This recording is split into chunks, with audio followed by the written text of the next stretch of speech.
ये जमीन कब लिए थे और रजिस्ट्री कब हुई? ये तो साल भर से ऊपर हो गया सर लिए इसको, और रजिस्ट्री भी तत्काल 2-3 महीने बाद हो ही गया था। जमीन का नामांतरण कराने पहुंचे, पता चला कि इसकी अब नामांतरण नहीं होगा। फिर पर सवाल ये अभी भी है कि घास भूमि की रजिस्ट्री कैसे हो गई? जो जमीन ले रहे थे उसकी जब रजिस्ट्री हो रही थी तो आपने किसी से पूछा था कि रजिस्ट्री ये जो जमीन ले रहे हो जमीन सही है कि नहीं सही? तो तहसील ऑफिस में आवेदन लगाने के बाद खारिज हो गया। जा करके पता किए हम लोग कि नामांतरण क्यों नहीं हो रहा है, तो उच्च अधिकारी लोग बोले कि ये ज़मीन जो है सरकारी और घास ज़मीन है, इसलिए नामांतरण नहीं होगा। ज़मीन सही है, कोई दिक्कत नहीं है, ले लो करके बोला और रजिस्ट्री करा दिया। रजिस्ट्री करने वाले लोग भी नहीं बताए कि मतलब गड़बड़ है करके।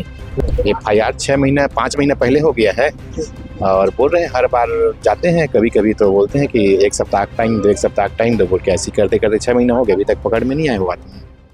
बिलासपुर जिले के सरकंडा क्षेत्र से 420 का मामला सामने आया है, जिसमें 6 लोगों से करीब 35 लाख रुपए की धोखाधड़ी की गई। आइए बात करते हैं क्या पूरा मामला है और किसने आपके साथ धोखाधड़ी की, पहले आप बता दीजिए आपका नाम। ये सर मेरा नाम मुनई राम साहू है, मैं निवासी चिंगराजपारा का हूँ। ये हम लोग क्या है ज़मीन लिए थे बहतराई में 270 में से 1200 स्क्वायर फीट ज़मीन लिया था और उसकी रजिस्ट्री भी हो गई थी। लिया था रमेश कुमार और नदीम अहमद, वसीद अहमद। ये एक का पता है मालिक जो बना है ज़मीन का साई विहार दुरुप का है, आधार कार्ड लगा है उसमें, और दूसरे का है टिकरापारा मामा भाचा तालाब के पीछे है। ये जमीन कब लिए थे और रजिस्ट्री कब हुई? ये तो साल भर से ऊपर हो गया सर लिए इसको, और रजिस्ट्री भी तत्काल 2-3 महीने बाद हो ही गया था। तो दिक्कत क्या है? रजिस्ट्री होगी जमीन की? दिक्कत ये है रजिस्ट्री हो गया था, नामांतरण नहीं हुआ ये ज़मीन, इसके लिए आवेदन लगाया था तहसील ऑफिस में। तो तहसील ऑफिस में आवेदन लगाने के बाद खारिज हो गया। जा कर के पता किए हम लोग कि नामांतरण क्यों नहीं हो रहा है, तो उच्च अधिकारी लोग बोले कि ये ज़मीन जो है सरकारी और घास ज़मीन है, इसलिए नामांतरण नहीं होगा। तो फिर रजिस्ट्री कैसे होगी? रजिस्ट्री हो गई, ये सब मिली भगत के कारण ही हो गई ये रजिस्ट्री जो है। लेकिन मामला ये आता है कि फर्जी दस्तावेज तैयार करके इसने घास और सरकारी ज़मीन को हम लोग बेचा था। कौन फर्जी जमीन दस्तावेज प्रस्तुत किए? ये बेचा था नदीम अहमद, पिता वसीद अहमद, मामा भाचा तालाब टिकरापारा। ये जो पूरा मामला एक बड़े धोखाधड़ी का मामला है, जिसमें इनका आरोप है कि फर्जी दस्तावेज लगा के इन्हें धोखाधड़ी का शिकार किया गया है। इनसे करीब 35 लाख रुपए की धोखाधड़ी की गई। जैसे हमें जानकारी मिली है करीब 15 लोगों को ऐसी घास भूमि की रजिस्ट्री की गई। पर सवाल ये है कि घास भूमि की रजिस्ट्री कैसे हो गई? इन्हें इस पूरी घटनाक्रम की जानकारी तब लगी जब ये जमीन का नामांतरण कराने पहुंचे, पता चला कि इसकी अब नामांतरण नहीं होगा। फिर पर सवाल ये अभी भी है कि घास भूमि की रजिस्ट्री कैसे हो गई? आइए और भी लोगों उनसे बात करते हैं। आपको कब पता चला कि आपके जमीन का नामांतरण नहीं होगा? गए थे नामांतरण के लिए तो बताया गया कि ये ज़मीन तो शासकीय है, इसको नामांतरण नहीं हो सकता है। भाई आप जा करके कार्रवाई करिए, FIR करवाइए, तब जाके FIR करवाए हैं, तब देखो अब आगे चल के कहीं कार्रवाई हो जाए। जब आप जो ज़मीन ले रहे थे उसकी जब रजिस्ट्री हो रही थी तो आपने किसी से पूछा था कि रजिस्ट्री ये जो ज़मीन ले रहे हो ज़मीन सही है कि नहीं सही? सही है, पता किए थे भाई। उन्होंने बोला था आपको ज़मीन सही है करके?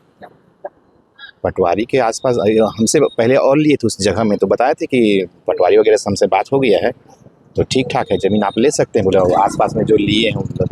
मेरा ये पूछना है कि आप किस मामले में रजिस्ट्रार से या किसी बड़े अधिकारी से, सरकारी अधिकारी से बात हुई कि ये ज़मीन लेना चाहिए नहीं लेना चाहिए, ज़मीन सही है कि नहीं ज़मीन है सही, इसकी ज़मीन की रजिस्ट्री जो हो रही इसका नामांतरण होगा कि नहीं? उसके जो असिस्टेंट हैं उन लोग तो बोले थे कि ले सकते हैं, कोई दिक्कत नहीं है, बताया गया। इससे पहले और रजिस्ट्री हुआ है उस ज़मीन का करीबन 2-4 जने का, तो उस बेस पर उन लोग किए कि तो अब थाना में शिकायत की आप लोगों? FIR कर दिए हैं, लेकिन अभी तक कार्रवाई नहीं हुआ, पकड़ में नहीं आया वो आदमी। FIR कब हुई है और क्या कहना है पुलिस अधिकारियों का? FIR 6 महीने 5 महीने पहले हो गया है और बोल रहे हैं हर बार जाते हैं, कभी कभी तो बोलते हैं कि 1 सप्ताह टाइम दो, 1 सप्ताह टाइम दो, बोल के ऐसी करते करते 6 महीने हो गए, अभी तक पकड़ में नहीं आए वो आदमी। बिलासपुर जिले के सरकंडा क्षेत्र से धोखाधड़ी का बड़ा मामला सामने आया। इसमें करीब 15 लोगों से धोखाधड़ी करने का आरोप यहाँ पे लगाया जा रहा है। यहाँ पे और भी लोग बात करते हैं। जी, आपका कितना पैसा फंसा है? 6 लाख रुपए। क्या बोल के जमीन की रजिस्ट्री की गई थी और अब क्या दिक्कत सामने आती? ज़मीन सही है, कोई दिक्कत नहीं है, ले लो करके बोला और रजिस्ट्री करा दिया। रजिस्ट्री करने वाले लोग भी नहीं बताए कि मतलब गड़बड़ है करके रजिस्ट्री करवा दिए। हाँ, यहाँ पे आए थे SP साहब के पास, SP साहब क्या बोले? SP साहब तो घुमा रहे हैं, बहुत दिन हो गया, करूँगा कार्रवाई करूँगा, 8 दिन में करूँगा, 15 दिन में करूँगा बोल रहे हैं। आपको बता दें कि सरगंडा क्षेत्र से करीब 35 लाख रुपए के धोखाधड़ी का मामला सामने आया है, जिसमें यहाँ पहुंचे शिकायतकर्ताओं का कहना है कि उन्हें सिर्फ और सिर्फ घुमाया जा रहा है यहाँ पे। और एक बुजुर्ग हैं, आइए उनसे बात करते हैं। आपका कितना पैसा फंसा? 6,50,000। क्या बोल के और किसने आपके साथ धोखाधड़ी, कौन सी जमीन थी, कहाँ पे थी, सब बताएंगे। तो बातराई में। और आप ये बताओ, इतना डर क्यों रहे हो आप? आपकी समस्या के लिए सीजी भास्कर न्यूज़ की टीम यहाँ पे आई है। अगर बोलेंगे नहीं तो आपकी समस्या हल नहीं होगी। क्या है, मैं बोल नहीं पाता ना जरा। कुछ थोड़ा सा बता दीजिए, कितना पैसा था, कौन, कुछ तो जानकारी होगी ना। 5-5 लाख की बड़ी रकम होती है उस टाइम, देने के टाइम, और मेहनत से आपने कमाई होगी। अब आप बोलेंगे नहीं तो आपको न्याय कैसे मिलेगा? 6.5 लाख। कहाँ पे जमीन थी? घास भूमि बताई जा रही है, उसकी रजिस्ट्री हो गई, नामांतरण जब नहीं हुआ तब आप लोगों को पता चला। हाँ, पता चला है ना। अब आप लोग क्या चाहते हैं? अपन लोग को कड़ी से कड़ी कार्रवाई चाहते हैं। पर कार्रवाई तो हो नहीं रही, लोग घुमा रहे। बताया कब से आ रहे हैं यहाँ पे? हम लोग बहुत दिन हो गए आते हैं सब। नाम पता है जिससे आप लोग जमीन खरीदे थे? हाँ, उनका नाम नदीम अहमद है ना, और रमेश यादव जमीन मांग। यहाँ पे नदीम अहमद नाम के और रमेश यादव नाम के लोगों पर धोखाधड़ी का आरोप लगा। यहाँ पे करीब 4 से 5 लोग आए हैं, जैसे हमें जानकारी मिली है कि करीब 15 लोगों के साथ ऐसा हुआ है। अगर आप लोग की कार्रवाई नहीं होती आपके पक्ष में तो क्या कुछ करने की सोच रहे हैं? क्योंकि आपका अभी सीधा कहना है कि आप लोगों को घुमाया जा रहा है। अब आगे प्रशासन के पास से और जाएंगे और मिलेंगे, आईजी वगैरह, डीएसपी और जो भी है। आपने बताया कि करीब 15 लोग हैं, आप सिर्फ 3-4 लोग दिख रहे हैं यहाँ पे। सब आएंगे, अभी नहीं आए हैं, लेकिन वो जो बाकी लोग हैं वो शायद खमतरी का मामला भी है, उसमें एक और FIR हुआ है, उसमें खमतरी भी है। खमतरी के मामला में करीबन 15-20 है, हमारे मामला में भी करीबन 20-22 आदमी हैं। और यही दोनों उनको भी रजिस्ट्री करें जमीन की? यही नहीं, जो नदीम अहमद है ना, यही 4 आदमी है, और उसमें कोई दूसरा आदमी को मतलब मेन मालिक बनाया गया था। नदीम अहमद कहाँ रहता है? ये टिकरापाड़ा हाई कोर्ट, पुराना हाई कोर्ट है, उसको पीछे में।